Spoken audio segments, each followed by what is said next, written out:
Eventually, thank God, after many years, she got pregnant. It was a big symptom. However, the doctor said, after a couple of ultrasounds, you may want to abort this fetus. There's problems here. We're not exactly sure what, but there are big problems. The father pounded his hand on the desk and said, I'm going to see this daughter to her chuppah. We are not aborting this fetus. Well, Miriam was born. A little premature, very small. Was in I don't call them incubator. Children ICU for NECU. NECU. A NECU? It's called neonatal. Oh, neonatal. Oh, there you go, NECU. All right. So she was in there, and Miriam was born with many deformities. She had no forearms. Her wrist was connected to her elbow. She was only born with 4 fingers, and we have 4 toes too.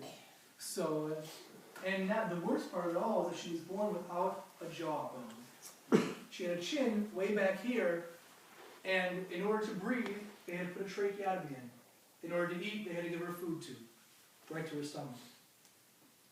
Well, they couldn't do anything about the forearms, so that was left that way. I have seen, actually, since my travels, I saw another man on vacation one time, which also had his hands up to his forearms. It was, yeah, it's not so uncommon. it happened, not so uncommon. Okay, I've seen it once before. But there, through medicine, miraculously, they actually turned the index finger into a thumb. So she had an opposable thumb in both hands. It's a wonderful thing. And she was the first one that was ever done on a medical breakthrough. They broke whatever bones they had in her lower jaw. They put in a mechanism that kept it broken. And 4 times a day, you had to turn the screws to expand the jaw out, slowly but surely, and slowly calcified into a jaw. And after whatever time it was, she had to be old enough to have the mechanism put in. After a few years, the trach was removed. And she was able to eat like a real person and breathe like a regular person. A miracle. It was written in medical journals. It was fantastic. Miriam was a wonderful little child. Always happy. Very interesting. Someone who was born with these, what we call abnormalities, didn't take notice. Good listener, trying to be as helpful as possible. A regular kid, very happy. It was Miriam's last major surgery. And it was general anesthesia, so they had to put down the ventilator. Surgery went great. No problem. In post-op, they pulled out the ventilator, and her throat swelled up, and she couldn't breathe. And by the time they had put a tracheotomy in, she was brain dead. It was devastating. Devastating. So, what do? Do you give up? Not the parents of Miriam. They did whatever they could. They saw to it that she was in the ICU. They wanted to kick her out of ICU, put her like in a late home. You know, it's a different word. Get her out of here. No, she stayed in the ICU. They never lost their faith. And she had 24-hour visitors, basically. Someone was always with Miriam. Now, brain dead means she's hooked up to the machine and you see a straight line, basically, in her brain activity. Nothing. Amazing. Beis Yaakov girls would come in, hold Miriam's hand, and say Shema with her. And you'd see blips of brain activity. Amazing. It was interesting that time. It was really big. This was, I don't know, 18, 20 years ago.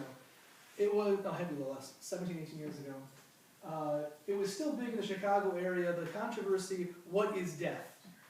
Is brain death, according to Jewish law? Or is the heart not beating death? The predominant theory and belief at that time, and still is today, probably more so, is that the heart is the root of life. If the heart is beating on its own, you're alive, whether you're brain dead or not. Because that means at least your brain stem is still working, and it's making your heart beat. There are those, however, I was actually in a class. Is that all right? Yeah? Okay. So, I was taking courses, my master's course at that time, and I was actually had a teacher who underneath his Rabbi who believed that brain death was death. I watched how torturous this was for me, to watch Miriam just languish there, when I'm thinking, why aren't we doing more to end this? It's crazy. because according to those opinions, it would be permissible then, and she's dead. The parents, their guide, their rabbi, said no, heart death is death. And they kept her going as long as they could. Did what they had to do. This rabbi is well known, and he's an expert in the field of the medicine and all the ideas. Did what he could do, and after 6 weeks, Miriam passed. Now it seems a great tragedy, a great loss. These parents went through so much for 6 years. I can't tell you how much they had to go through. How little sleep they got in those 6 years. And the pain and agmas nefesh they went through.